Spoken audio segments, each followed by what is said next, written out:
안녕하세요. 콘스탄트 김의 티스와 함께 돈 버는 아카데미. 이번 시간에는 돈 버는 상속, 내연녀에게 증여한 재산에 대한 상속세도 상속인들이 대신 내야 된다 편이 되겠습니다. 여러분은 37 손톱깎이 회사를 아십니까? 37 손톱깎이는요, 그 전 세계 MS 약 40%를 차지하는 정말로 최대의 손톱깎이 회사였습니다.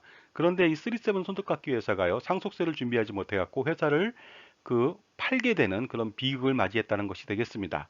그 내용은 이렇습니다. 2006년도에 240만 주에 해당하는 370억 원을요, 회장은 임직원하고 가족들한테 증여했습니다.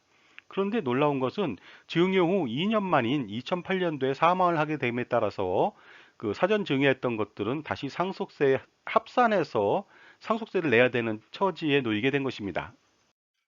사전에 증여를 한다 하더라도요, 일정 기간이 지나지 않아서 사망한 경우에는 증여재산을 합산합니다. 예를 들어서 상속인한테 10년 내 증여한 재산이 있다면요, 10년 안에 사망을 했다, 증여한 이후에. 그러면은 증여재산을 합산합니다. 그래서 다시 누진과세로 상속세를 매기게 되죠.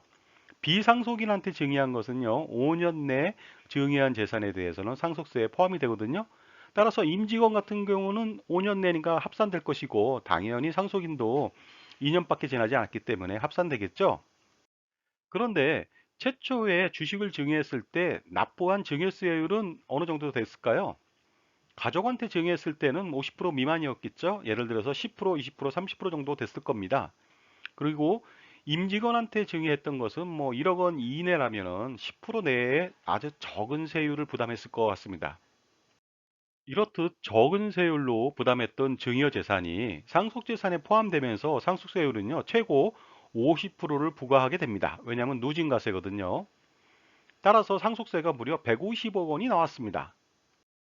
그런데 상속세 납세 의무는요, 비상속인인 임직원들한테 있지 않습니다. 상속세 납부 의무는 상속인한테만 있습니다. 유증을 받은 사람까지 포함하죠. 결국 뭐냐면요, 임직원들이 받은 증여재산은요, 10% 내외로 적은 증여세율을 부과받았는데, 나중에 그 재산이 합산되면서 50%까지 약 40% 이상을 더 내게 되는 일이 벌어졌는데요. 거기에 대해서 임직원의 납세 의무는 없고, 대신 상속인들이 전부 다 납세를 해야 된다는 일이 벌어진 거죠. 그러다 보니까 돈이 없으니까 어떻게 됐습니까? 회사 지분을 매각할 수밖에 없었죠.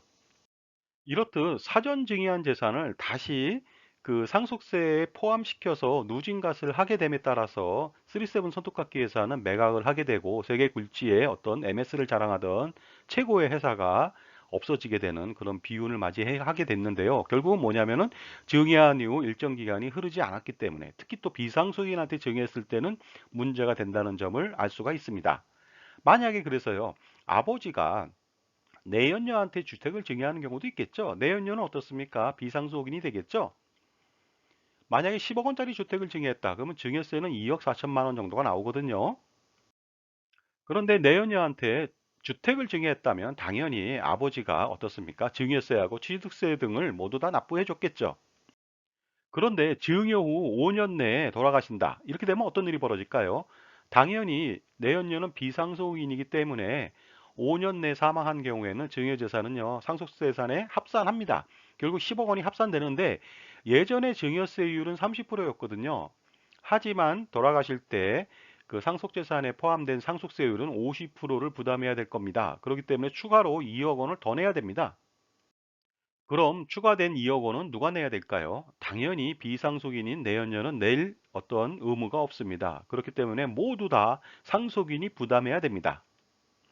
그러니까 어떻습니까? 증여한 것도 기분 안 좋은데요. 또 추가된 상속세마저도 그 상속인들이 부담하니까 굉장히 어처구니 없는 일이 벌어지지 않을 수가 없습니다. 그런데 만약에 아버지가 내연녀한테 주택을 증여하지 않고 매매에 의한 소유권 이전 등기를 해줬다면 어떤 일이 벌어질까요? 물론 매매도 가짜 매매가 되겠죠. 그랬을 때 나중에 상속인들은요, 그것을 위장 매매로 인정해서 원인 무효에 따른 소유권 이전 등기 말소를 가능하게 할 수가 있습니다. 그리고 주택을 돌려받을 수도 있겠죠.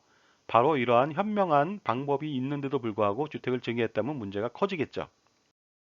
자, 이러한 비극을 없애려면요, 결국은 현명한 증여와 현명한 판단이 필요합니다. 그리고요, 추정 상속 재산이라는 것도 마찬가지가 되겠습니다.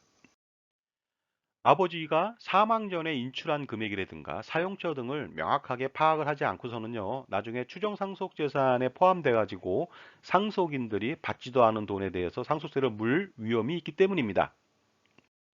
따라서 이런 결론에 도달할 수가 있습니다. 절세하는 것보다 재산을 지키는 일이 더 중요하다는 것을 알 수 있죠. 물론 재산을 지키면서 절세하는 것이 가장 좋겠지만요.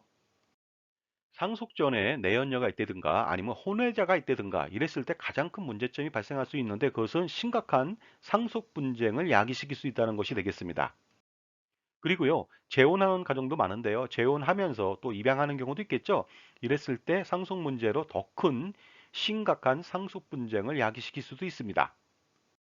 그래서 효과적으로 재산을 지키는 일이 그 무엇보다도 중요하다고 말씀드릴 수 있는데요. 더 큰 문제도 있습니다. 뭐냐면요. 이복 형제 간의 분쟁보다 더 심각한 것은요, 동복 형제 간의 분쟁이 더 처절하다는 것이 되겠습니다.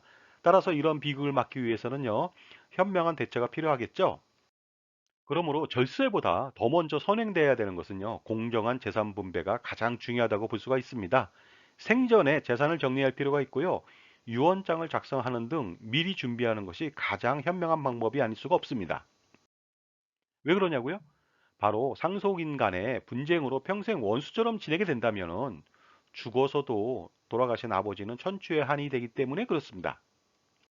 자, 지금까지 내연녀한테 준 증여 재산에 대해서 나중에 상속세마저도 물어야 된다는 내용을 가지고 안내해 드렸습니다. 감사합니다.